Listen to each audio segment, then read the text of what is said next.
गया बात समझा रहे हैं कि चलिए पीछे सब कोई शांत हो जाइए। क्या सुना बाबू, कोई दिक्कत तो नहीं है ना?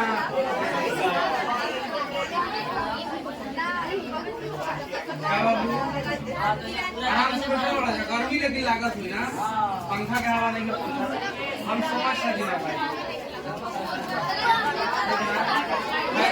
पीछे जो पंखा चालू किया हुआ है वो बताओ क्या हाल है तुम्हारा?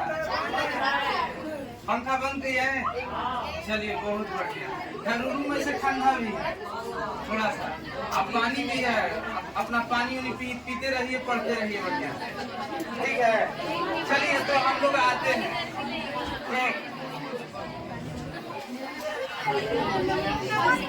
एक बार देख कर कंफर्म कीजिएगा, उधर से दिन को दिखाई देता होगा चालू हो गया है। यहाँ पर देखिए तो सेकंड चल रहा है, उसमें नहीं चल रहा।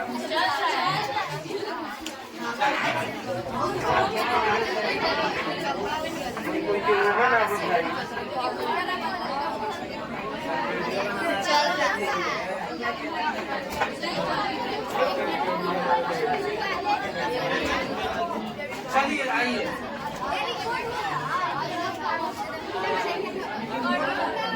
बंद हो गया।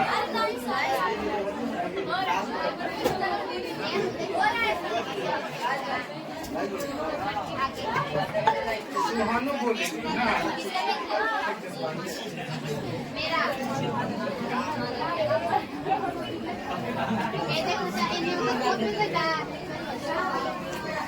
चलिए अब हम लोग शुरू करते हैं वियतनाम के बारे में। अच्छा कल जो है वियतनाम के बारे में कहाँ तक हुआ था याद आ रहा है? एकदम याद ही नहीं आ रहा है वियतनाम के बारे में। जो आप सुनी है वहाँ पे लिखी हुई। चलो सभी लोग एक बार शांत हो जाओ, बहुत जल्दी कहानी को रिपीट करते हैं, इसके बाद फिर इसको लिखवाना भी है, ठीक है ना? सबसे पहले आप लोग शांत हो जाइए। देखिए हम ये बताए थे आप लोगों का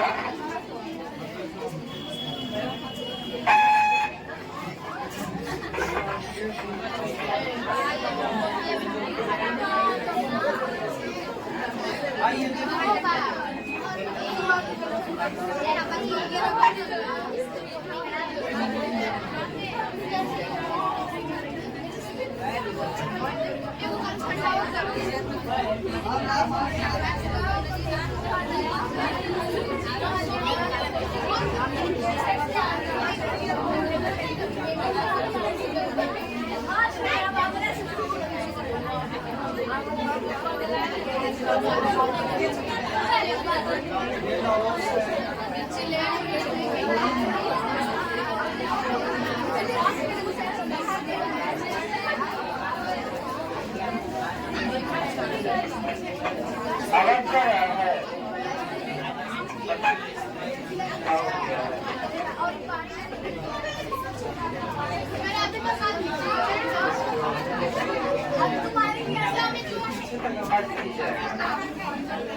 अच्छा इसको निकाल देंगे तो आप लोगों को समझ आता है?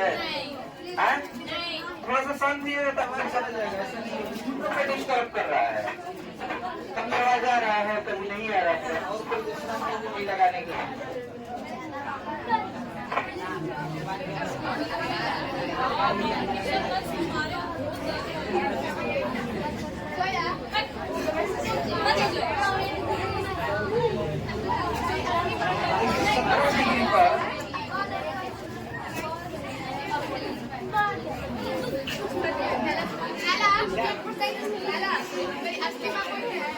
चलिए आइए, थोड़ा सा लोग शांत होइएगा ना, आवाज जाएगा, इतना बड़ा भी नहीं है।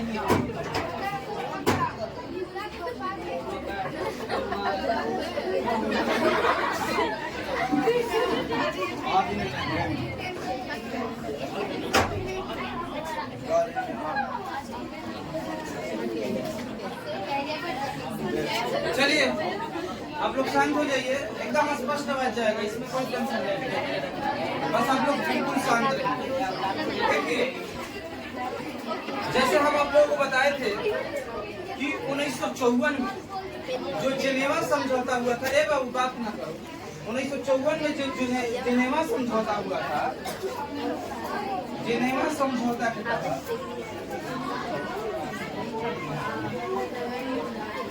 जेनेवा के समझौता के तहत यह बात हुआ 1956 में वियतनाम का चुनाव कराया गया ना, लेकिन 1956 आ गया, वियतनाम का कोई भी चुनाव नहीं हुआ। ये सब चीज बताए थे ना, तो कहाँ तक गया था बताइए आप।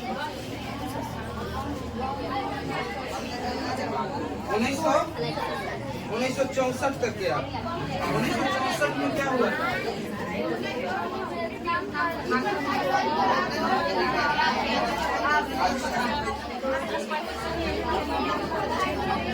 बम के बारे में बता रहे थे, ठीक है। उधर जी याद आ रहा है कुछ?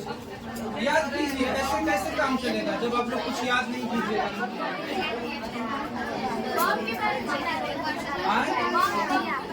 बम के बारे में बता रहे हैं, पीछे याद आ रहा है क्या बता रहे थे?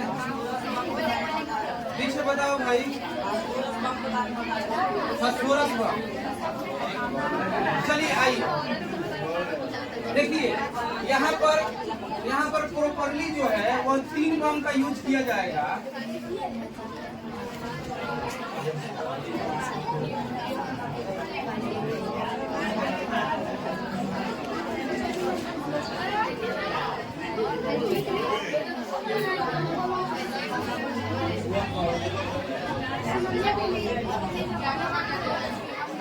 अच्छा, इसी के दौरान जब हम लोग वियतनाम पढ़ेंगे तो वियतनाम के ही दौरान शांत नहीं रहा जा रहा है।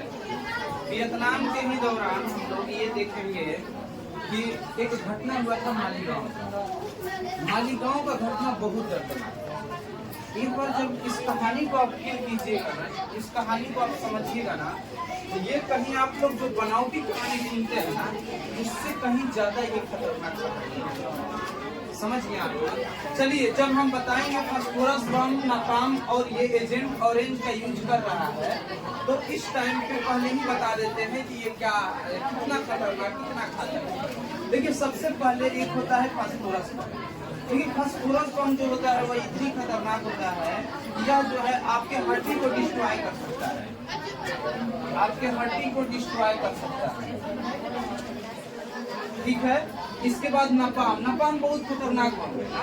ये बनाया जाता है आपको 2 चीजों को मिलाकर। एक इसमें तो मिलाया जाता है पेट्रोल, एक इसमें रहता है पेट्रोल, और ये पेट्रोल धीरे धीरे जले, पेट्रोल धीरे धीरे जले, उसके लिए एक कुछ ऐसा मटेरियल मिलाया जाता है जो हमें ध्यान नहीं आ रहा है, वह इसको गाढ़ा कर देता है।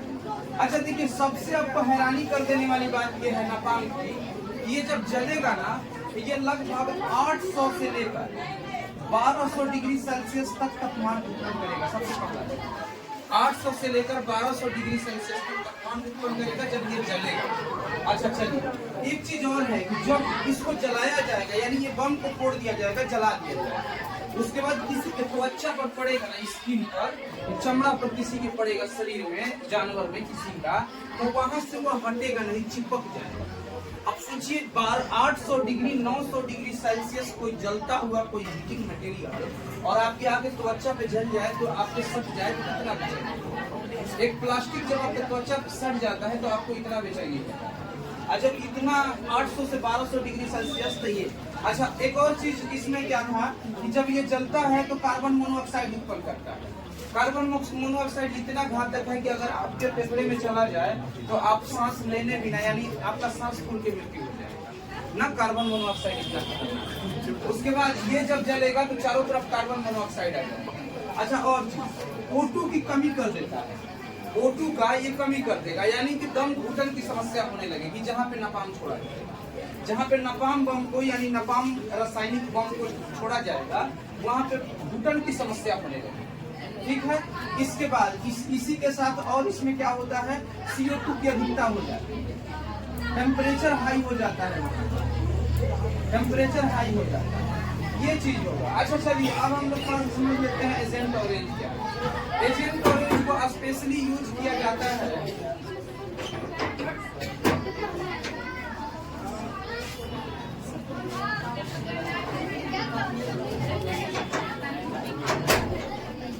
एजेंट ऑरेंज को स्पेशली यूज किया जाता है जैसे मान लीजिए कि कहीं पे बहुत ज्यादा घास हो,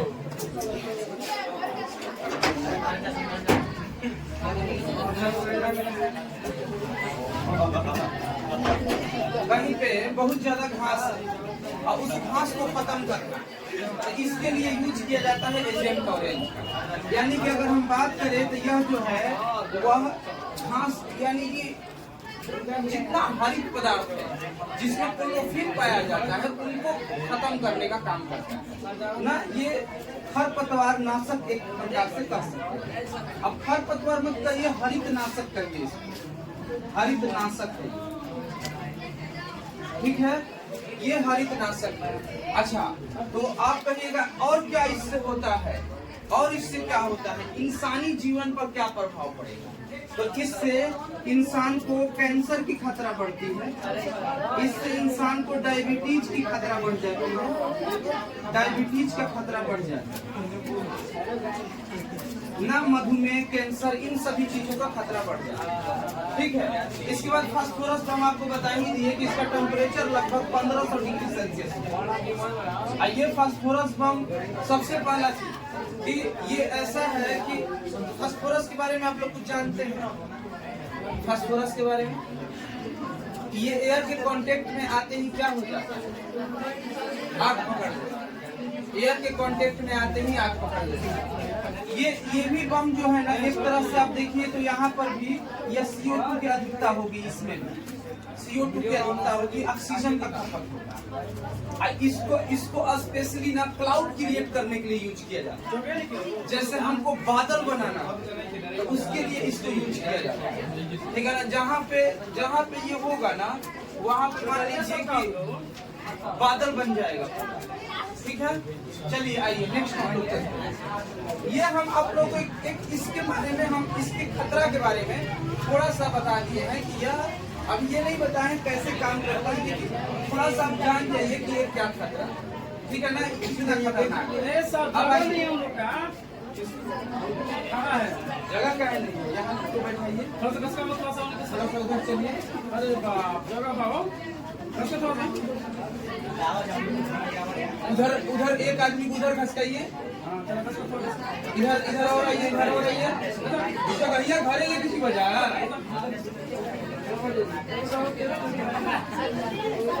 यहाँ पे आगे यहाँ किसमें बैठाइए, बैठा हुआ कॉपी रखा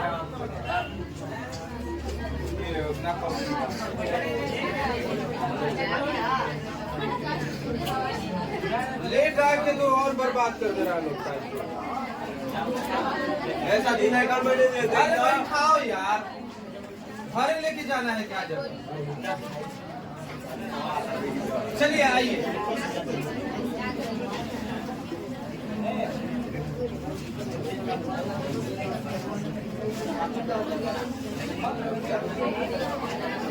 सब बेंचवा निकाल के चाट पिछवा देंगे, पड़ेगा, खत्म हो जाए। चलिए आइएगा, अब सुनिएगा थोड़ा सा, इसमें 10 मिनट लगेगा इसका पूरा कहानी में, आप इसके कहानी को सुन लीजिए।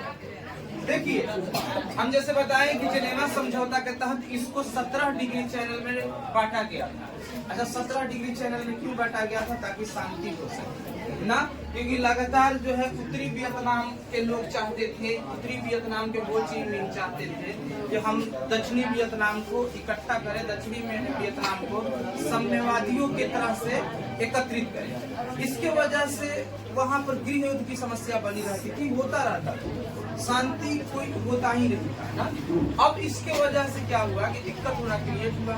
तो जेनेवा समझौता 1954 में किया गया। इसका मुख्य उद्देश्य यही था कि कम से कम हिंद चीन में शांति स्थापित हो ना, और उसी के तहत कहा गया कि 1956 में चुनाव कराए थे, 1956 में चुनाव कराए गए।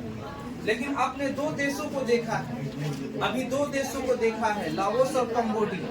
लाओस कंबोडिया में आपने देखा कोई चुनाव नहीं है, किसी तरह का चुनाव नहीं है, लोगों को बहुत काफी संघर्ष करना है। बस वही वियतनाम में भी होगा। वियतनाम में चुनाव नहीं होगा, लोग काफी संघर्ष करेंगे। तब आ जाता है 1960, क्योंकि 1956 में लोग वेट करते हैं, बहुत देखे, कोई असर नहीं हुआ। 1960 आता है, 1960 के टाइम पे उत्तरी वियतनाम, क्योंकि उसके अंदर हो ची मिन्ह थे, उत्तरी वियतनाम शांत था, लेकिन दक्षिणी वियतनाम किसी तरह का उसके सामने एक सब्र नहीं था, क्योंकि दक्षिणी वियतनाम जो था ना, प्रॉब्लम ये था कि दक्षिणी वियतनाम एक तरह से तानाशाही शासन में चल रहा था, तानाशाही शासन में चल रहा था। उत्तरी वियतनाम जो था वो लाओस के प्रभाव वाली पार्टी के साथ। अब बात को समझिए, उत्तरी वियतनाम जो है वो लाओस के पार्टी समर्थित सरकार चल रही है, तो वहां पे जनता को सुकून था, लेकिन दक्षिणी वियतनाम में कोई सुकून नहीं। इसीलिए यहाँ के लोग इतने हिंसक हो गए थे, इतने मतलब कि अंदर से गुस्सैल हो गए थे कि इन्होंने 1960 में वियतकांग नाम से एक पार्टी बनाई, जिसका होता है कि वियतनाम मुक्ति एसोसिएशन, वियतनाम के मुक्ति के लिए वियतकांग नाम का पार्टी बना। अब ये पार्टी जो है पूरी तरीके से हिंसात्मक, वियतकांग पार्टी जो था वो पूरी तरीके से हिंसात्मक था ना, इसमें कोई भी धैर्य वाली बात नहीं थी, क्योंकि बहुत ये शांतिपूर्वक कोशिश करके थक चुका था। इसको ये उम्मीद था, यानी अब हम किसका बात करें, वियतनाम के जनता की बात करते हैं। और भी कौन वियतनाम, दक्षिणी वियतनाम। दक्षिणी वियतनाम को ये सब्र खत्म हो चुका था कि कोई हम लोगों का बात नहीं सुने। उसको 1956 तक लगता था कि चुनाव हो जाएगा ना तो काम हो जाएगा, और हम लोग अपने सपोर्ट के सरकार को चुन लेंगे, अपने सपोर्ट के सरकार को चुनेंगे, तो इससे हमारे बात सुनने वाले हम लोगों पे अत्याचार खत्म हो जाएगा। लेकिन ऐसा होता नहीं है।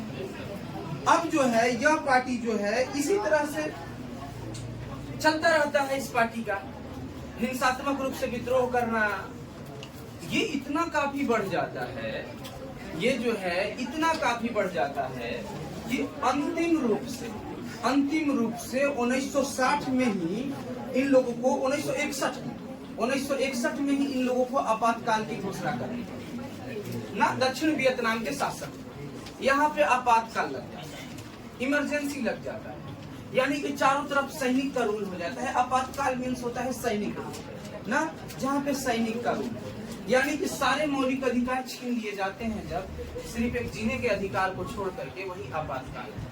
ठीक है, अगर कभी भी आपके तरफ भी इमरजेंसी लग जाए तो आप इतना याद रखिएगा कि आपके एक अधिकार छोड़ के सारे अधिकार को छीन लिएगा। आपको बोलने का अधिकार, संगठन बनाने का अधिकार, ये सब कुछ है। अगर यदि आप कुछ भी करते हैं हरकत, तो आपको इसमें आपातकाल तोड़ने के आरोप में, आपातकाल तोड़ने के आरोप में आपको जेल भेज दिया जाएगा, यानी आपको तुरंत पुलिस उठाएगी। ठीक है, तो इस प्रकार से जो है आपातकाल लगा दिया जाता है। और उसी 1961 के टाइम में, सितंबर 1961 में क्या करता है सरकार कि अमेरिका क्या करता है कि इनके नाम से, यानी कि हो ची मिन्ह के नाम से एक पत्र जारी करता है, शांति के खतरा नाम, और कहता है कि भैया शांति के खतरा अगर कोई बन रहा है तो वह बन रहे हैं हो ची मिन्ह ना। हो ची मिन्ह को अशांति के लिए जिम्मेदार ठहरा, यहाँ पर हो ची मिन्ह को अशांति के लिए जिम्मेदार ठहरा दिया। इसके बाद जो है आगे ऐसे ही इसी तरह से चल रहा था, क्योंकि अब जो है वियतकांग गठन करने का उद्देश्य ही था कि हिंसात्मक रूप से अपने सरकार को जगह देना, यानी कि हम अब लोग अपने सरकार को जगह हिंसात्मक रूप से देंगे। ठीक है, अब इसी तरह से, और अब क्या होता है कि अमेरिकी सैनिक जो है वह लगभग 4000 अमेरिकी सैनिक जब साइगॉन में पहुंच जाती है, साइगॉन वही जिसको अभी प्रेजेंट में हो ची मिन्ह सिटी के नाम से जाना जाता है, जब साइगॉन में पहुंच जाती है तो लोगों का गुस्सा और भी तेज हो जाता है, क्योंकि जिस तानाशाही से लोग परेशान होकर के वियतकांग का गठन किए थे 1960 में, अब उसके खिलाफ कौन चाहेगा, मतलब इसीलिए तो आंदोलन कर रहा है कि अमेरिका यहाँ पर डिस्टर्ब कर लेना है। अमेरिका जब वहाँ पे सैनिक पहुंच गया तो लोगों को और टेंशन हो गया। इस तरह से ये जो है सिचुएशन काफी जटिल हो गया। इस जटिल सिचुएशन में 1963 आ जाता है। 1962 में आप देख लीजिएगा कि 1962 में पहुंचा था सैनिक, 1963। इस जटिल सिचुएशन में, इस अफरा तफरी में वहां के शासक नियो दीदीहम को मार दिया जाता है। 1963 की बात है, नियो दीदीहम को मार दिया जाता है। अच्छा, जब नियो दीदीहम को मार दिया जाता है तो अमेरिका थोड़ा सा हिंसक हो जाता है। अमेरिका थोड़ा सा हिंसक हो जाता है, क्योंकि अभी तक अपने सैनिक को प्रदर्शन कर रहा था और जो नियो दीदीहम थे। अच्छा, नियो दीदीहम का बात आप लोगों को बताते हैं कि ये इतने खतरनाक थे, ये इतने तनाशाह व्यक्ति थे कि वहाँ की बहुत जनता परेशान होकर के आत्महत्या कर दी। अब इससे आप अंदाजा लगा सकते हैं कि अत्याचार किस लेवल का होगा। वहाँ का जनता आत्महत्या कर रही थी, परेशान हो। इसके बाद जो है आगे नियो दीदीहम को मार दिया जाता है और मार करके सैनिक शासन की स्थापना किया जाता है। अब आप यहाँ पे कहिएगा कि सैनिक शासन कौन?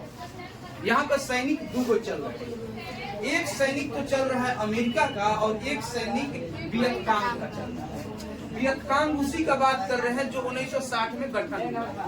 वियतकांग वही जिसका नाम है वियतकांग मुक्ति एसोसिएशन, जो जिसका उद्देश्य है वियतनाम को तानाशाही से मुक्त करना, उसी का बात कर रहे हैं। यहाँ पर दो सैनिक का एंट्री हुआ ना, क्योंकि जब सैनिक शासन लगता है तो सत्ता पक्ष का सैनिक आया है। ये खुद कुछ क्रांतिकारी, कुछ स्वतंत्रता सेनानी हैं यहाँ पर जो स्वतंत्र करना चाहते हैं। तब यहाँ पे बात आएगा कि किसकी सरकार आती है। तो सैनिक सरकार जो होता है वह वियतकांग का आता है। वियतकांग का ही सैनिक सरकार आता है, यानी वियतनाम का ही सैनिक सरकार आता है। अब कहिएगा कि यहाँ पे एक सिचुएशन को समझिए। आपसे हम कहें कि जो नियो दीदीहम का सैनिक था, वो सैनिक खुद वियतकांग के पक्ष में आ गया। जो नियो दीदीहम का सैनिक था वो खुद वियतकांग के पक्ष में आ गया। चलिए एक चीज और आपको बताते हैं। मान लीजिए हमने बहुत सारे सैनिक रखा है और वह सैनिक जो है, कोई बात मत करो, ठीक है, थोड़ा ध्यान से सुनो। कम से कम किसी भी मेहनत का अगर कोई ध्यान से सुनता है ना तो ये लगता है कि चलो उसका फायदा हो रहा है, ठीक है। इसीलिए किसी चीज को मजाक मत लो, दिमाग बहुत खराब हो जाता है देख करके। हम किसी चीज को सीरियस बता रहे हो, कोई हंस रहा हो या कोई कुछ कर रहा हो, ठीक है ना। चलिए आइए आगे अब बताते हैं आप लोग। देखिए, मतलब ये नियो दीदीहम थे, इनका अत्याचार लेवल इस टाइप से था कि वहाँ के सैनिक भी परेशान। जब यहाँ पे वियतकांग का यहाँ पे विद्रोह बढ़ रहा था तो उस टाइम पे सैनिक को जब कहा गया था कि उन लोगों को दमन करने के लिए, तो सैनिक को अपना भी अत्याचार लेवल, अपने जनता का अत्याचार, सैनिक भी अल्टीमेटली कहीं ना कहीं की तो वही के है। अरे सैनिक भी तो वही के है। अगर उसके परिवार को आप सता रहे हैं तो उसको टेंशन नहीं होगा। आपको याद होगा एक घटना हुआ था कि कंगना रनौत जो संसद है, कंगना रनौत एक हीरोइन है ना, वह अभी संसद बनी है, वह संसद है, तो वह कभी ना किसान आंदोलन हो रहे थे ना, किसान आंदोलन हो रहे थे। किसान आंदोलन में बोल दी थी ना, जो औरत गई थी ना किसान आंदोलन में, उन औरत को ना बोल दी थी कि ये लोग जो हैं वह 500 के पैसा दे करके आए हुए लोग ना। बात समझिएगा, जैसे वो औरत लोग जो गई थी उनको कंगना रनौत बोल दी थी अपने बयान में कि ये औरत जो है भाड़े की लाई गई औरत है, ये लोग अपने मन से आई नहीं है, ये भीड़ जमाया गया है, पैसा दे देकर लोगों को बुलाया गया, ठीक है। यहाँ पर ऐसे बात हुआ। अब कंगना रनौत का बात तो हो गया।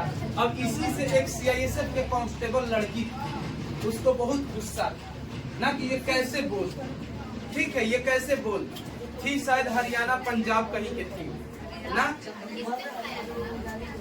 किसान आंदोलन हो रहा था ना, बता रहे हैं। देखिए, जैसे कुछ दिन पहले किसानों को एक MSP तय करने के लिए सरकार जब नहीं आई थी, जब सरकार भाजपा सरकार जब केंद्र में नहीं थी, तब बोली थी कि किसानों को MSP मिलना चाहिए, एक मिनिमम सपोर्ट प्राइस तय होना चाहिए जो मार्केट से ऊपर होगा, और मार्केट से ऊपर के मिनिमम सपोर्ट प्राइस और उनका फसल बर्बाद का मुआवजा, ये सब कंप्लीटली तय हुआ ही ना। इसी के लिए सरकार से आंदोलन किया जाता है। ये पंजाब के लोग, किसान लोग आंदोलन करते हैं। इसके नेता जो थे वह थे राकेश टिकैत, इसके नेता का नाम था राकेश टिकैत ना। तो जब मान लीजिए कि किसान आंदोलन के पक्ष में कहीं पे आंदोलन हो रहा है, कहीं पे आंदोलन हो रहा है, तो हम भी किसान हैं, हम भी 10-15 बीघा खेती करते हैं, हम भी चले गए आंदोलन में, वहां पे बैठ गए जाकर, क्योंकि हम भी अपना प्रॉब्लम भाई सपोर्ट बड़ा सपोर्ट बनेगा ना, तब तो हमारा नजर हम लोगों का प्रॉब्लम सरकार के नजर में जाएगा। तो बस यही था वो। अब क्या बात था क्या बात नहीं था वो सब अलग की बात है, जो ऑफिशियली चीज है उसको आपको समझिए। वो बोलती, अब बात ऐसा था कि वो लड़की भी तो किसान घर के थी और वह ड्यूटी कर रही थी एयरपोर्ट, ठीक है। कंगना रनौत कहीं से आई होगी या कहीं से मतलब एरोप्लेन से आई होगी और बाहर निकल रही थी, उसको देखी जमात एक छापड़ खींच की ना, जबकि वो संसद मतलब मेंबर ऑफ पार्लियामेंट, जहाँ पे कानून बनाया जाता है, जहाँ पे साइन किया जाता है, उसकी सदस्य एक थप्पड़ खींच के जमा और सीधा वो बोली कि तुम बोली थी कि 500 के भाड़े के लाए गए लोग थे, मेरी माँ भी उसमें गई, तुम मेरी माँ को ऐसे क्यों ना, मेरी माँ भी वहां पे, ठीक है। ये बात बोल करके भले उसको बाद में सस्पेंड कर दिया गया उसको, कि मतलब मेंबर ऑफ पार्लियामेंट को मारने की क्या जरूरत थी, मतलब जो भी बात था, लेकिन इसका कहना था कि ये ऐसे क्यों ना। देखिए अब हम अल्टीमेटली कहना ये चाह रहे हैं कि आपको क्या लगता है सरकार की तानाशाही नीति है और सैनिक सहेगी, क्योंकि वो भी तो कोई किसान, कोई मजदूर, कोई गरीब घर का बेटा जाकर के वहाँ पे नौकरी कर रहा है। तो बस यही सोच, अधिकतर जितने सैनिक में शामिल लोग हैं ना, उन सब मीडियम फैमिली और पुअर फैमिली घर के लोग हैं, क्योंकि अगर बहुत रिच घर के लोग रहेंगे तो सेना में जाएंगे। बता दीजिए कोई नेता का बेटा जाके शहीद हुआ हो, या कोई नेता का बेटा ऐसा होता है कि कभी गोलीबारी होता है और बीएसएफ का जवान है शहीद हो गया और नेता रो रहा है कि मेरा बेटा शहीद हो गया, ये भी कह रहा है कि चलो देश के लिए शहीद हो गया, कभी नहीं होगा। कैलिफोर्निया यूनिवर्सिटी में पढ़ता है, ऑक्सफोर्ड यूनिवर्सिटी में पढ़ता है विदेश में, ठीक है ना। यहाँ पे बात किया जाता है कुछ चीज ऐसी एक, अब देखिए देश के इतिहास में जाने पर कहानी बहुत लंबा हो जाएगा। मतलब मेरे कहने का मतलब है कि राजनीति किया जाता है, रियल में देशभक्ति कोई निभाता नहीं है। रियल में देशभक्ति अगर निभाते हैं तो हम लोग निभाते हैं। हम लोगों के घर का लड़का जो है, हम लोगों के घर का भाई, हम लोगों के ब्रदर, जो भी बड़ा भाई छोटा भाई, वो जा करके वहाँ पे सेवा करता है न, ठीक है ना। नहीं तो मान लीजिए 50-60 हजार रुपया आपको मिल रहा है तनख्वाह, और आप उस जगह पे खड़े हैं, कब गोली आकर लग जाए पता न चले। क्या है आप क्यों खड़े? पता है जब 4 साल आर्मी का आंदोलन हुआ था तो लोग क्या कह रहे थे, कुछ लोग थे जो आर्मी के विरोधी में, या फिर कुछ लोगों का कहना था ना कि लोग कहते हैं कि आर्मी लवर आर्मी लवर ना, लेकिन यहाँ पे अब बात पता चला कि लोगों को देश से प्रेम नहीं है, पैसा से प्रेम है, तब तो आंदोलन हो रहा है ना। अगर देश से प्रेम होता तो 1 साल का सेवा का सुविधा मिले या 4 साल का मिले, तो उसको कोई सही से बताने वाला नहीं था। उसको बता दिया जाए कि ठीक है देश सेवा है तो फिर अपना परिवार भी तो है बाबू, अरे हम देश भी सेवा करेंगे और अपने परिवार को भी देखेंगे। जब मेरा परिवार सुखी रहेगा तब तो हम बाहर लोगों को कुछ कर पाएंगे। जब हम स्वस्थ रहेंगे, अब डॉक्टर खुद बीमार होके टाइफाइड मलेरिया सुनता रहे तो क्या सुई देगा बताइए, आप खुद सोचिए। अब बताइए हमारा परिवार अगर घर में भूखे सोएगा तो हमको बॉर्डर पे खड़ा होने का मन करेगा कि हमको यही लगेगा कि मेरा परिवार खा लिया है, तो फिर हम देश के लिए लड़ेंगे, क्योंकि हमारा परिवार खा लिया, आप सब परिवार सुखी हो, सबको सुरक्षित करेंगे। तो बात यहाँ पर ये था, लेकिन लोगों को टिप्पणी करना था, लोगों को ये करना था और ऐसे करना था। तो बस यही बात सुनिएगा। अब हम आते हैं दोबारा साइगन पे। देखिए नियो दीदी हमको हटा दिया गया क्योंकि बहुत सारे सैनिक में भी वो लोग बहाल थे जो उस समस्या से उनके परिवार जूझ रहे थे, और नियो दीदी हम के सरकार के तानाशाही का शिकार हुए ना, इसीलिए उनको हटा दिया गया। लेकिन उन्हीं के सैनिक और बियतकान, ये दोनों मिल करके उनके सैनिक को टेम्पोररी के लिए वहां पे सैनिक शासन तो स्थापित हो जाता है, लेकिन वो भी सैनिक शासन प्रतिक्रियावादी ही रहता है। प्रतिक्रियावादी मीन्स वो सैनिक शासन ऐसा नहीं है कि सूझबूझ करके चलने वाला है। विद्रोह को दबाना शुरू कर दिया, इस तरह के कामों को करना शुरू कर दिया, जिसके वजह से वो भी ज्यादा टाइम तक चल नहीं पाया। अब इसके बाद आपको टाइम आता है जो कि हम यही तक खत्म करें। टाइम आता है आपको, ये टाइम आ जाता है 5 अगस्त 1964 ना, 1964 का टाइम।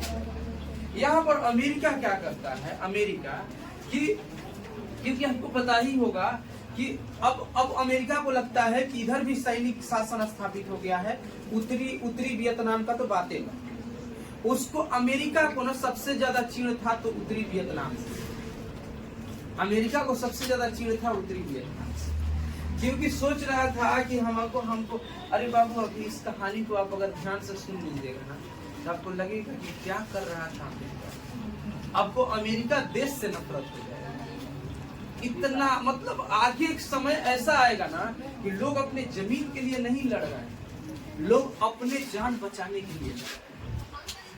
ये वक्त आ जाएगा। मतलब अब हम कर क्या सकते हैं, अब यहाँ पे चारों तरफ कोई मार नहीं आ जाए, कहीं हमको जाने का रास्ता नहीं, बाजार में भी मेरा दुश्मन ही है, हम लड़ेंगे, हम बचे जाएंगे, हम भागेंगे तो नहीं, भाग कहाँ से, उधर भी मार है, उधर भी दुश्मन है, उधर भी दुश्मन है। तो मतलब इस तरह की सिचुएशन क्रिएट हो गई थी दक्षिणी वियतनाम में कि लोग लड़ रहे थे सिर्फ अपने अस्तित्व से। अब उनको राष्ट्र की नहीं पड़ी थी, अब अपना पड़ गया था। शुरुआत तो हुआ था राष्ट्र से, लेकिन अब अपने जीवन, अपने परिवार, अपने बाल बच्चा को बचाने के लिए मेरा लड़का, मेरा बेटा, मेरा बाल बच्चा, मेरा परिवार, मेरी माँ, मेरे बाप जो है वो सलामत रहे, इसलिए लोग लड़ रहे थे। इतना अमेरिका खराब सिचुएशन रहा, कोई देश इतना ऐसे किसी के साथ नहीं जितना किया। मतलब पूरी तरीका से इसको बोले ना तो ये खूनी खेल जिसमें इंसानी जान की कीमत ना के बराबर समझा, इंसानी जान की कीमत कुछ नहीं समझा गया। अब सुनिएगा क्या करता है वो कि उत्तरी वियतनाम के कुछ सैनिक अड्डों पे हमला करते हैं। उत्तरी वियतनाम के कुछ सैनिक अड्डों पे जब हमला कर देता है तो चीन और रूस धमकी भी देते हैं कि ऐसे करना सही बात नहीं, तुम इतना तो सता रहे हो, अब क्यों ऐसे कर, ठीक है ना। लेकिन उसका बात नहीं सुना कि उसका अल्टीमेट गोल था उस मार्ग पे आक्रमण करना, जो मार्ग, जिस मार्ग को कहा जाता था हो ची मिन्ह मार्ग, जिस मार्ग को कहा जाता था हो ची मिन्ह मार्ग। और ये मार्ग कुछ इस तरीका से चलती थी, कंबोडिया होकर के यहाँ तक आ गई। ये मार्ग कुछ ऐसी, ठीक है। ये मार्ग जो यहाँ से लाओस से चलती थी, कंबोडिया के बॉर्डर से होते हुए दक्षिणी वियतनाम तक आने वाली मार्ग, और उसको इस मार्ग पे आक्रमण करना, क्योंकि ये मार्ग पे अगर यदि वो आक्रमण कर लेता तो फिर इनके बीच का संबंध टूट जाता, ये तीन देशों के बीच का संबंध टूट जाता अगर ये मार्ग पे आक्रमण कर लेता। अब इसीलिए यह सबसे पहले यहाँ के सैनिक अड्डों को तबाह करने के बाद उतर गया इस रोड पे, उतरने के बाद चल दिया। अब इस रोड पे आया तो इधर ये सबसे अब झगड़ा मोलना पड़ेगा ना, लाओस, वियतनाम और कंबोडिया, तीनों से झगड़ा मोलना पड़ेगा। इसीलिए तीनों के सेना ने संयुक्त रूप से जब इसको चारों तरफ से घेर लिया तो अंतिम रूप से अमेरिका को आत्मसमर्पण यानी कि हारना पड़ा। वो अब फंस गया, अब उसके पास कोई उपाय नहीं रहा, क्योंकि या तो मार कर भागा जाता है, छिपा जाता है, सैनिक यही तो करता है। अब जब आमना सामना हो जाएगा, जब आप फंस जाएंगे और आपका हथियार और आपके खाने पीने का सामान और ये सब चीजें खत्म हो जाएगी पूरी तरीके से, तो फिर आप कर क्या पाएंगे। तो इस तरह की चीजें हुआ तो लास्ट में यह जो है यहाँ पर उसको हारना पड़ा। और अगर बात करें तो अब सब संगठन को ले लीजिएगा, क्योंकि यहाँ पे जो बात हुआ था ना 1964 की जो बात थी, 1964 में जो ये हो ची मिन्ह मार्ग पर उतरा था, यहाँ पर सारे संगठन लगभग आ गए। दक्षिणी वियतनाम, उत्तरी वियतनाम, वियतमी, वियतकांग, लगभग सारे संगठन यहाँ पर इसके विरोध में उतर आए, ठीक है। हार हो जाता है, तब जाकर के इसको आगे अब क्या करता है, मतलब बहुत काफी अगर बात करें तो यहाँ पर यह एक बहुत भयावह युद्ध था। यह एक ऐसा युद्ध था जैसे दोनों के लिए लगता था कि यह एक अंतिम युद्ध, यह बहुत भयावह युद्ध था। लेकिन इसके बावजूद भी यहाँ पर भी इन लोगों ने यहाँ पर भी अमेरिका सैनिक पीछे हटना पड़ा। इसके बाद अब जो है वह दिमाग लगाएगा, क्योंकि कल आप लोगों को ये भी बात बताए थे कि देखिए जब इस रास्ता से चूक गया, जब इस रास्ता से वो चूक गया तो अब उसके पास हवाई हमला करने के सिवा और कोई रास्ता नहीं। इसीलिए अब वह हवाई हमला जारी करेगा। अब इसी टाइम पे वह इस्तेमाल करेगा नापाम का, हाँ एजेंट ऑरेंज का इस्तेमाल करेगा। इसके बाद जो है फास्फोरस बम। अब सोचिए जिसके पास जमीन पर लड़ने के लिए है, अब वह जो है इस बम का इस्तेमाल कर रहा है, जो जमीन पे केवल लड़ सकता है। अब कहीं पे सैनिक है, अब सैनिक पर अगर यदि वहां पे नापाम बम छोड़ दिया और उसका जहां जहां ज्वाला गिरेगा, जहां जहां उसका जल करके गिरेगा, अगर तो अच्छा पे गिरा तो वह तो अच्छा में सट गया, लोग झाड़ेंगे भी तो नहीं हटेगा। अब बात यह है कि यहाँ पे गिरा है और झाड़ेंगे भी नहीं हटेगा। जैसे लाइट प्लास्टिक कभी सटा होगा हाथ में, तो आप देखें एक हाथ से हटाने पर दूसरे हाथ में सट जाता है, झाड़ने पर वो हटवे नहीं करेगा, फिर उसको हटाने पर फिर इसमें सट जाता है। कुछ इस तरह का सिचुएशन क्रिएट कर देता है, आदमी उस स्थिति में कूदने लगता है ना। अब सोचिए क्या वहां पे सिचुएशन क्रिएट करता होगा, नापाम क्या क्रिएट करता होगा। बहुत सारे फसलें बर्बाद हो गई, मवेशी बर्बाद हो गई इसमें, जिसमें एक रसेल नाम का बुद्धिजीवी था। 1967 में इतने बड़े पैमाने पे केमिकल बम यूज करने के बाद 1967 में इतने बड़े पैमाने पर केमिकल बम यूज करने के बाद रसेल नाम का एक बुद्धिजीवी जो था, इसको अंतर्राष्ट्रीय स्तर पर आलोचना किया। बोला भाई साहब अगर आपके पास ताकत है तो इतना बड़ा इस्तेमाल करना गलत ना, अगर आपके पास ताकत है तो ऐसे इस्तेमाल करना, आप ऐसे इस्तेमाल नहीं कर सकते आपके ताकत। ये अब बहुत नाइंसाफी कर रहे हैं। ठीक है मान लेते हैं ये ऐसे न है कि आपके सामने अगर कोई बच्चा झगड़ा कर रहा हो तो उसके झगड़े को शांत न करके उसको खूब पटक के मार रहे हैं ना, उसको खूब मार रहे हैं ना, एकदम ईगो पे आप ले लिए हैं कि बोल कैसे किया। ठीक है तो आप ये गलत बात, आपको पता है कि वो आपके सामने छोटा बच्चा 5 साल का कुछ नहीं है, लेकिन फिर भी आप इसलिए मार रहे हैं कि तुम अपने घर में जाने दो, काहे नहीं जाने दे रहे ना। लेकिन वह विरोध कर रहा है कि तुम मेरे घर चोरी करोगे, जा करके तुम चोर। ये आप गलत कर रहे हैं उस बच्चा के साथ। एक बराबरी का होता है तो अच्छा लगता है कि चलो दोनों में से कोई जीतेगा वही चलेगा। अब उसको लेकिन फिर भी इतना था कि इन लोगों का हौसला जो था वह बुलंद, हौसला बहुत ऊपर। इन लोगों को बस यही आ गया था कि या तो मर जाना है या तो इतने बड़े क्रूर आदमी से हम लोगों को छुटकारा पाना।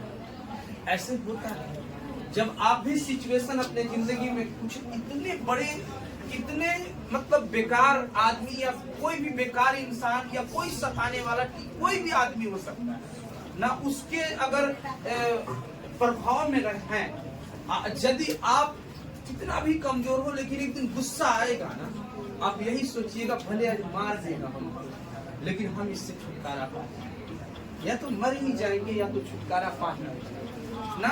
लेकिन अब हम दब करके अब इस तरह से जीवन में जिसके सब ऐसा होता है, हर जगह होता है। अगर कोई ऐसे कंपनी में जॉब करता है जहाँ पे बहुत टॉर्चर झेलनी पड़ती है, मैनेजर वहाँ का मालिक बहुत टॉर्चर करता है काम करने के, वो एक दिन या तो कहेगा कि हम अपना काम जितना घंटा तय हुआ है उतना करेंगे, तुम हमको रखो या निकालो यहाँ से, बात करते।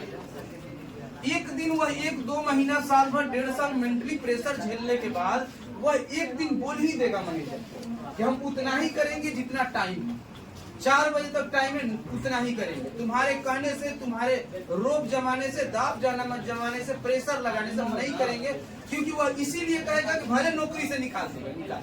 लेकिन अब हम ये सब नहीं।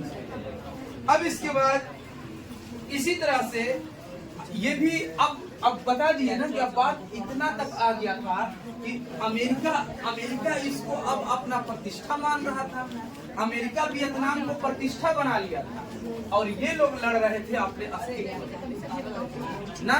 मतलब कि अब आपको बताए ना, जैसे एक एग्जाम्पल यहाँ पे दिए, अब जैसे आप एग्जाम्पल में समझिए, एक मैनेजर है और एक एम्प्लॉय है, यानी एक कंपनी का मालिक है और एक उसका कर्मचारी है। कर्मचारी जो है वह इसलिए लड़ रहा है कि हमें कम से कम टाइम पर जितना काम है उतना ही कराया जाए, और मैनेजर इसलिए लड़ रहा हो कि ये मेरा बात क्यों नहीं, बस यहाँ पर ये सिचुएशन आ खड़ी है। ये लोग लड़ रहे थे वियतनाम के लोग इसलिए कि कम से कम हम लोगों का अस्तित्व तो बच जाए, क्योंकि उन लोगों को पता था कि अमेरिका सरकार आएगा तो ऐसे भी जीने नहीं, ऐसे भी घुटन भरी जिंदगी दे देगा। क्योंकि नियो दी तिहम की सरकार सोचिए ना, इतनी खतरनाक थी कि लोग आत्महत्या कर रहे थे। आत्महत्या करना इतना आसान नहीं। इंसान जब अपने पूरे जिंदगी को जीरो समझता है तभी कोई आत्महत्या करता है, तो जिंदगी का रोल बहुत बड़ा है, ठीक है ना, तभी कोई आत्महत्या करता है। तो इस तरह से बौद्ध जनता जो है वो आत्महत्या करने लगी। तो ऐसे चाहे वैसे इनको लग चुका था कि ये हमारे पक्ष में कभी होगा नहीं, इसीलिए लड़ो, जो हो पाए लड़ो, लेकिन हमें भविष्य के लिए, हम तो नहीं जी पाए लेकिन भविष्य में आजादी मिले। इतना हुआ। इसके बाद 1968 की बात है। वियतनाम थोड़ा सा हिम्मत दिखाता है, और हिम्मत दिखाने के बाद एक अमेरिकी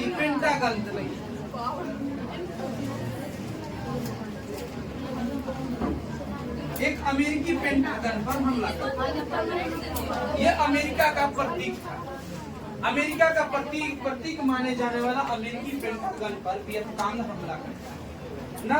ये बात है 1968 की ही बात है, जब अमेरिकी पेंटागन पर यह हमला करता है। तो इसके लिए अमेरिका जो है वह और क्रोधित है, अमेरिका इसके लिए और क्रोधित हो जाता है। अमेरिका और लोगों को मारने की कोशिश करता है, लेकिन इसमें कुछ हो नहीं पाता है, और इधर से भी आक्रमण, उधर से भी आक्रमण। अब इस तरह से अगल बगल के देशों, अगर हम बात करें एशिया को ना, एशिया को, इंडोनेशिया को, जितने अगल बगल के देश, उनको लग जाता है कि यह बहुत काफी हिंसक हो रहा है, इधर से अटैक, उधर से अटैक। इस तरह से 1968 में ये लोग कहते हैं कि समझौता किया। 1968 में समझौता किया, जिसको पेरिस समझौता कहा, समझौता किया जाए, जिसका नेतृत्व कर रहा था यूनाइटेड नेशन ऑर्गेनाइजेशन। यहाँ पर यूएनओ नेतृत्व कर रहा था, और इसको कहा गया, यूएनओ से लोग रिक्वेस्ट करके इसको पेरिस समझौता 1968 में करा। देखिए, ये सबसे लंबे टाइम तक चलने वाला समझौता है। पता है कब तक चला? 73 तक, 1973 तक चलने वाला ये समझौता है ना। अब सुनिएगा इसके बारे में। 1968 में जब पेरिस में समझौता हुआ, तो अमेरिका का जो जिद था कि मेरा सैनिक वही रहे, दक्षिण वियतनाम से हम सैनिक नहीं हटाएंगे। ये चीज दक्षिण वियतनाम के लोगों को पसंद नहीं है। दक्षिण वियतनाम का कहना था कि सैनिक तो हटाना पड़ेगा। अमेरिका के जिद की वजह से 6 महीना तक तो कोई बातें नहीं हो पाई, 6 मंथ तक कोई डिसाइड नहीं हो पाया इसमें क्या होगा क्या नहीं होगा। और ये पूरी तरीका से समझौता, पेरिस समझौता ऐसी का ऐसी रहा। कुछ डिसीजन पहले तो 6 महीना लगातार बात चला, 6 महीना में ये माना ही नहीं अमेरिका, तो बस 6 महीना के बाद भी कोई डिसीजन नहीं लिया। लेकिन पेरिस समझौता अभी वहीं पे स्थगित, पोस्टपोन है, इसके तहत कुछ नहीं हुआ। इसी बीच क्या होता है कि एक घटना होता है जिसका नाम है माइली गांव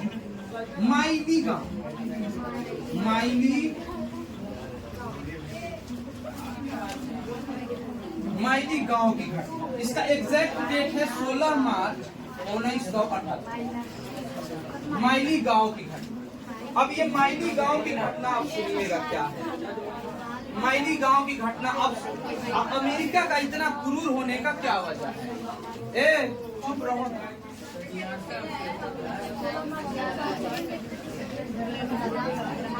इधर आइए, थोड़ा सा इधर आइए, इधर आओ थोड़ा सा। ए अभिषेक इधर आओ, इधर आओ, इधर आओ तुम भी।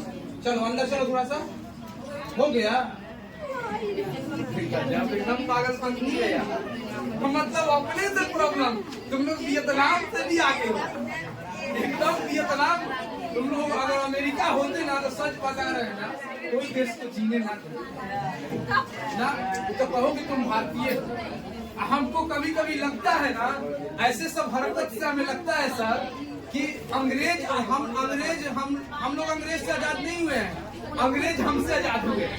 वो हम लोग को छोड़ कर गए हैं कि भैया इधर आप के छोड़ के जा, ठीक ना। अब बताइए जगह होते हुए हम आगे बढ़ गए, छोड़ दो और ना हम कहते ना। अब बताइए अगर हम अंग्रेज होते तो गेट खोल के चलिए ना, लेकिन हम जाएंगे कहाँ? हम तो भारतीय हैं, रहना यहीं पे है। हम जानते हैं ऐसा ऐसा प्रॉब्लम यहाँ रहे या कहीं रहे, क्या हो गया होगा? जो देखेगा वो भी तो भारतीय ही ना होगा। तो ये थोड़े है कि दूसरा जगह जाएगा। तो वही हमको कभी कभी हरकत देख के लगता है ना, अंग्रेज हमसे आजाद हो गए, लाचार हो। बहुत समझाने का कोशिश की कि जगह है आपस में सबको मिलजुल के बैठा, लेकिन आप लोग हैं तो काहे की भाई दबा दो दबा दो दबा दबा दो। चलिए आइए ना तो खेलता जाइए, चलो चलिए आइए।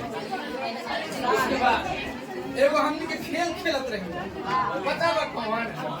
अखिया मुझ के थोड़ा थोड़ा मार ना। इतना पल भर में होता है कि जो इससे शोषित व्यक्ति होता था उसको पता ही नहीं चलता था कौन आग मुदा, कौन मारा, का किया ना। बेचारा कोनो का कमजोर थोड़ा सा रहा सान,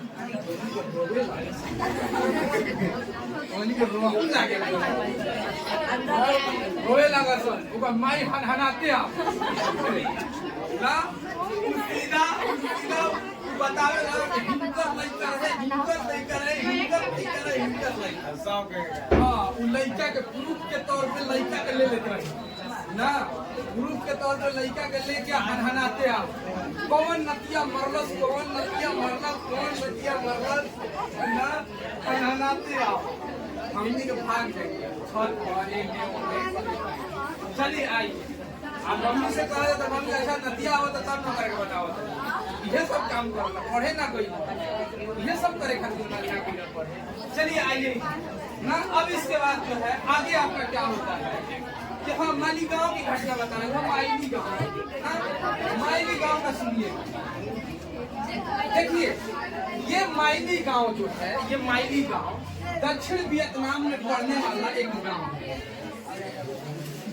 दक्षिण वियतनाम में पड़ने वाला माइली गांव जो है वह एक गांव है, एक क्षेत्र, ठीक है। यहाँ के लोग जो है वह वियतनाम के समर्थक थे। बस गलती इनका यही है। अरे माइली गांव की घटना आता भी है, ठीक है। इनका गलती यही था कि ये जो है वियतनाम के समर्थक थे। इसके लिए अमेरिका पता है इनको कितना अत्याचार किया। यहाँ के सभी पुरुषों को, इस गांव के जितने पुरुष हैं आदमी, उनको मार दिया, खत्म कर दिया। उसके बाद जितनी स्त्री है, जितनी औरत है, उनको बंधक बना दिया। बंधक बना करके उनसे जितना शोषण करना हो उतना शोषण किया। शोषण करने के बाद उनको मार, यानी कि हर हदें पार करके उनको मार। अब ये घटना जब प्रकाश में आई ना, तब अब क्या था जब ये घटना प्रकाश में आई। हाँ सर, अपने टाइम का ख्याल नहीं करते हैं। टाइम 15 भी नहीं हुआ है, 14 हो रहा है। तो भी हो जाए ना कि 4 बजे छोड़ देना है। 4 बजे लड़का नहीं आ रहा, लड़का नहीं है, 3:30 बजे लग रहा है। वो हम नहीं जानते हैं। ठीक है, छोड़ देना, इसमें क्या, अपना टाइम कहानियाँ कंप्लीट करके छोड़ देते हैं। अपना टाइम पर लगाइए, अपना टाइम पर छोड़िए, ठीक है। चलिए अब आइएगा, देखिए माइली गांव की घटना होने के बाद जहां अभी तक अमेरिका के सपोर्ट में हॉलीवुड फिल्में बन रही है, अब अमेरिका के सपोर्ट में अमेरिका के विरोध में हॉलीवुड फिल्में। अरे भाई हालांकि बस 5 मिनट टाइम दीजिए, 5 मिनट में सब संकट कर लेते हैं, खत्म कर लेते हैं कहानी।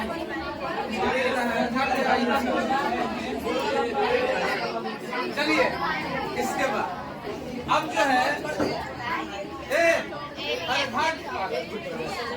दिमाग खराब होता हमारा, टेंशन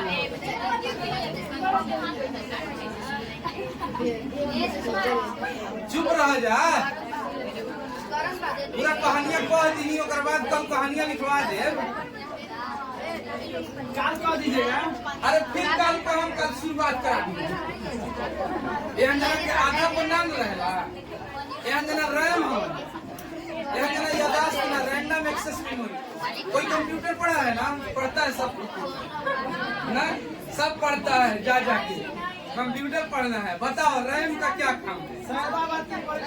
हाँ, सैदाबाद वासी हो, अगर मेरी आवाज पहुंच रही हो उन लोगों के पास तो रैम का डेफिनेशन बताइए। आप लोग रैम हो, जब तक चल रहा है तब तक याद है। जैसे मोबाइल है, अगर मोबाइल का रैम, जैसे जब तक मोबाइल चलाते हैं ना तब तक मोबाइल का रैम काम करता है। जैसे मोबाइल को बंद करेंगे, मोबाइल के जितना, जैसे आपने कभी देखा होगा रिसेंट टास्क को आप क्लियर करते हैं, रिसेंट टास्क को आप क्लियर करते हैं। अरे आपको पता नहीं होगा हम कंप्यूटरों को सही है ना। तो देखिए जैसे आपने जब देखिए आप कभी देखे होंगे, जैसे ये मोबाइल है, मोबाइल का जब इधर वाला बटन आप टिकते हैं तो जितने चीज खोले हैं दिखाई देता है, उसको एक एक करके आप स्वाइप कर करके क्लीन करते हैं ना।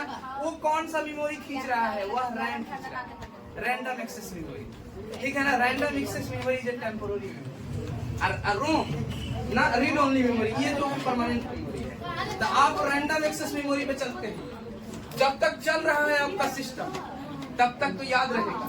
घर जाइएगा, सोइएगा, सीधा सिस्टम बंद, जैसे मोबाइल ऑफ, सारा काम खत्म। सारा क्या मोबाइल में खोले थे क्या नहीं खोले थे खत्म। जो मेमोरी कार्ड पे गाना पड़ा होगा ना, वही गाना बचा रहेगा। इसके सिवा क्या क्या खोले थे, क्या कर रहे थे मोबाइल पे, कौन सा काम कर रहे थे, सब कुछ खत्म हो जाएगा। क्या राइट हम बोल रहे हैं ना? होता है मोबाइल बंद करके चालू कीजिए तो सारा खत्म हो जाता है। क्या खोले थे क्या नहीं खोले थे, क्या कर रहे थे मोबाइल में, सब ये रैम का काम है, ये रैम पे चलता है, इसीलिए खत्म हो जाता है। तो आप भाई रैम में हो, आप रोम नहीं हो। हम कहते हैं आप लोग रैम के साथ रोम बने। शुरुआत तो हम लोग रैम, अभी हमारा रैम काम कर रहा है, लेकिन जब रिपीट रिपीट रिपीट रिपीट करेंगे ना तो ये रोम बन जाएगा। रोम माने ये हमेशा के लिए मेमोरी में फिट हो जाएगा। जैसे आपका मेमोरी कार्ड मोबाइल में रहता है, गाना कोई लोड चुकते हैं, उसको हर से मोबाइल बंद कीजिए, पटक दीजिए, तोड़ दीजिए, बनवा के फिर लाइएगा, फिर बजाने लगेगा, ठीक ना, फिर बजाने लगेगा। ये तू जाएगा नहीं जब तक उसको अपडेट नहीं करेगा। ऐसे ही अगर आप परमानेंट करें, कदरों कोई पटक लेगा, मार लेगा, आपको कोई मार देगा, उसके बाद जैसे जिंदा होइएगा वैसे पकने लगेगा, ठीक है ना। बस चलिए ठीक है, देखिए टाइम का अभाव है। अब सर ऐसा ना है कि एक के बाद वो आग बबूला हो जाए ना, आग बबूला होना मुहावरा है, बहुत ज्यादा गुस्सा, एक के बाद गुस्सा, चलो पढ़ना दौलत से बढ़ाइए, वही से समय को देखते हुए, लोगों के दिमाग को परखते हुए काम करना चाहिए।